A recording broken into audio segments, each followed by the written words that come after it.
Dear friends, well, as I've mentioned, the butter in here is still quite solid at the moment, but I froze it after mixing every oil, mango butter, jojoba oil, shea butter, coconut oil. I mixed it well, added the essential oil, and then froze it. I've realized it's quite hard, but I don't want to melt it again. I'm just wanting to whip it. So instead of using this whisker, which is quite soft, I've started with a bigger one, which is quite strong. Okay, so what I'll do, I'll start that and slowly try to mix it.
I wanted to bring you closer to see how far we've whipped. I've been whipping this for a while. I changed the whip, whisker from the big one to a thin one. Let me show you how it looks like.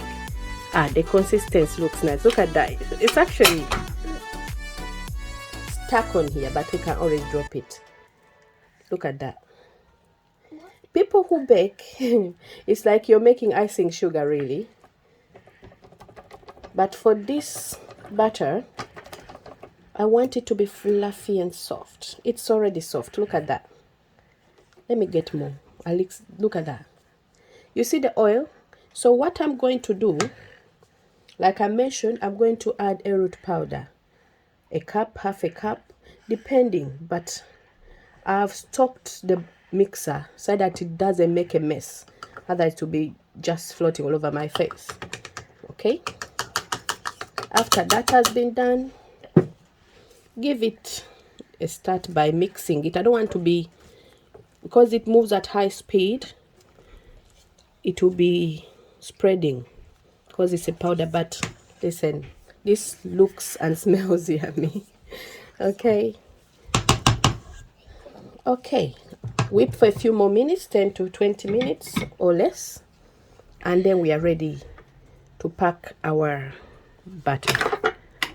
Okay, I'll start it again. It's quite noisy, so I'll pause it and this, and then come back later and show you how it looks like after the powder has been mixed and incorporated well to reduce the greasiness of this butter. Okay.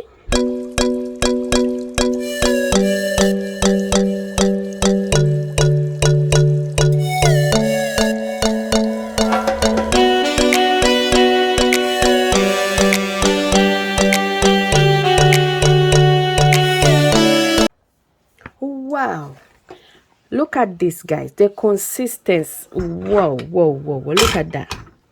Look at that. So creamy, rich and luxurious. Look at that. So soft. I love it. I'm going to start piping it into our containers. I have this piper with a tiny, how do you call these ones? Knobs? Bakers should help me here, eh? I'm trying. We are going to use, I don't know which gauge is this. It has 6, 7 on it. The nose, I don't know whether it's coming in focus. It looks like that. So what I'm going to do is fill this bag up with our cream and then start potting it. Okay, guys. Okay, I'm going to use one of the cups to fill up my piping bag. It's quite tricky, a little bit messy. You need a hand. If not, find a long tube container where you can stand this bag.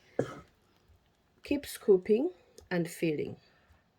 Okay, once I'm done, I'm going to tighten that. See that? It's quite tricky, but once it's filled, I would like to start piping. Okay, guys, this is tricky, but I need to close it without making a mess. And as you see, it's starting to drip out without even pressure. It's by gravity. So what I'm going to do is bring my tray closer and start piping. Okay, I'll start there all the way to the bottom. The nozzle is quite small. I'm most likely to change it.